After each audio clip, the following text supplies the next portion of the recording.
बिस्मिल्लाहिर्रहमानिर्रहीम अस्सलाम वालेकुम। आप देख रहे हैं मेरा यूट्यूब चैनल अर्न फराम बैफलो और मैं आपका मेज़बान अबू का शाह। अच्छा जी, सब तो पहले जी लोकेशन जी तुम है लोकेशन अपनी 64 आ रही तहसील जिला सहीवाल गैंबर नूशा रोड के उत्ते मौजूद है अड्डा पुल चोटपुल ते ਉਹਦੇ ਨਾਲ 1 किलोमीटर अपना पिंड है 64 आ ਤੇ ਅੱਜ ਭਰਾਵਾਂ ਵਾਸਤੇ ਦੋ ਜਾਨਵਰ ਜਿਹੜੇ ਲੈ ਕੇ ਹਾਸਲ ਹੋਏ ਆ ਮਾਸ਼ਾਅੱਲਾ ਜਾਬੀ ਦੇ ਇਲਾਕੇ ਦੀਆਂ ਮੱਝਾਂ ਦੋਵੇਂ ਇੱਕ ਦੂਜਾ ਵਾਰਾ ਸੂਈ ਹੈ ਤੇ ਇੱਕ ਤੀਜਾ ਵਾਰਾ ਸੂਈ ਇੱਕ ਸੂਈ ਤਕਰੀਬਨ ਇਹਨੂੰ ਦਿਨ ਹੋ ਗਿਆ ਨੇ 4 ਦਿਨ ਹੋ ਗਏ ਨੇ ਇਹਦਾ ਬੱਚਾ ਮਰ ਗਿਆ ਤੇ ਮਤਲਬ ਕਿ ਉਵੇਂ ਪਹਾੜੇ ਤੇ ਮਿਲਦੀ ਹੈ ਜਿੱਥੇ ਨਾਲ ਲੋਕਾਂ ਨੂੰ ਲੋੜ ਵੀ ਹੈਗੀ ਤੇ ਮਾਸ਼ਾਅੱਲਾ ਬੜੀ ਨਵਾਬ ਮੱਝ ਹੈ ਕੁਛ 17-18 ਲੀਟਰ ਦੁੱਧ ਕਰਨ ਵਾਲੀ 20 ਲੀਟਰ ਦੁੱਧ ਕਰਨ ਵਾਲੀ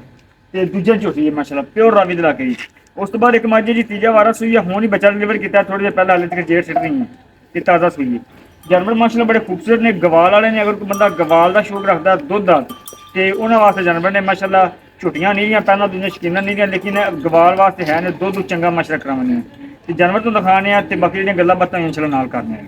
अच्छा जी पहले नंबर पर तुम दिखाने जी झोटी दूजे झोटी माशाल्लाह मत्था बल्ला ते बग्गी नास ते बड़ी खूबसूरत झोटी है अखां चिट्टियां सिंग सोहना माशाल्लाह सुथरा सिर ਤੇ ਕੱਦ ਪੂਰਾ ਜਿਹਾ ਤੇ ਜਿਹੜਾ ਵਜ਼ਨ ਹੈਗਾ ਵਜ਼ਨ ਮੱਝ ਦਾ ਤਕਰੀਬਨ 10 ਮਣ ਹੋਣਾ ਮਾਸ਼ਾਅੱਲਾ ਤੇ ਥਣਾ ਤੇ ਲੋਲੂ ਹੈਗੀ ਇੱਕ ਥਾਂ ਤੇ ਮਤਲਬ ਹੈ ਪਿਛਲੇ ਤੇ ਕੋਣੀ ਬਕਾ ਸਾਡੇ ਥਣਾ ਤਕਰੀਬਨ ਲੋ ਜੀ ਹੈਗੀ ਤਾਜ਼ਾ ਸੂਈ ਇਸ ਵੇਲੇ ਬੱਜਣਾ ਲੋ ਵਗੈਰਾ ਪਾਈਏ ਤੇ ਪੁੱਛਲ ਬਰੀਕ ਹੈ ਪੈਰਾਂ ਤੋਂ ਥੋੜੀ ਉੱਚੀ ਹੈ ਪੁੱਠਾ ਜੋ ਝੋਟੀ ਦਾ ਜਿਹੜਾ ਹੈਗਾ 2 ਫੁੱਟ ਚੌੜਾ ਪੁੱਠਾ ਇੱਕੋ ਹੀ ਹੱਡੀ ਦੀ ਤੇ ਬੜੀ ਖੂਬਸੂਰਤ ਝੋਟੀ ਹੈ ਮਾਸ਼ਾਅੱਲਾ।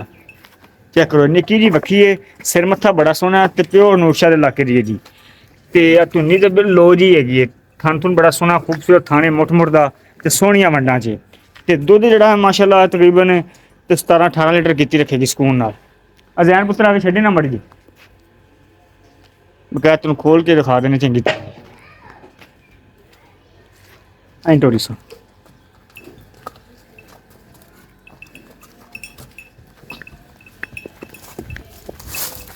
बाहर चेक करो बड़ा लिबास है माशाल्लाह चोटी को लो जी है जिन्हें बस थोड़ी लग रही थान मोटे मोटे वाल है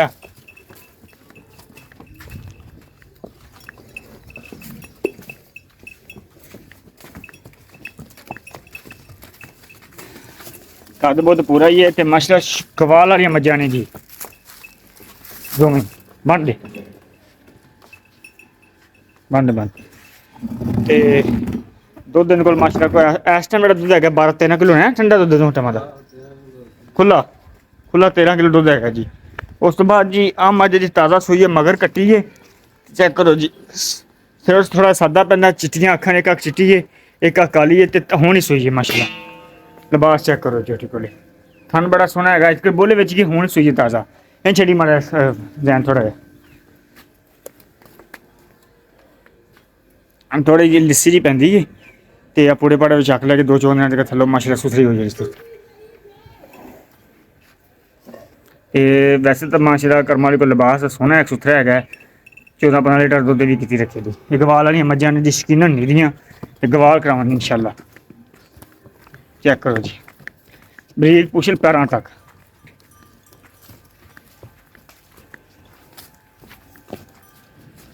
बल्ले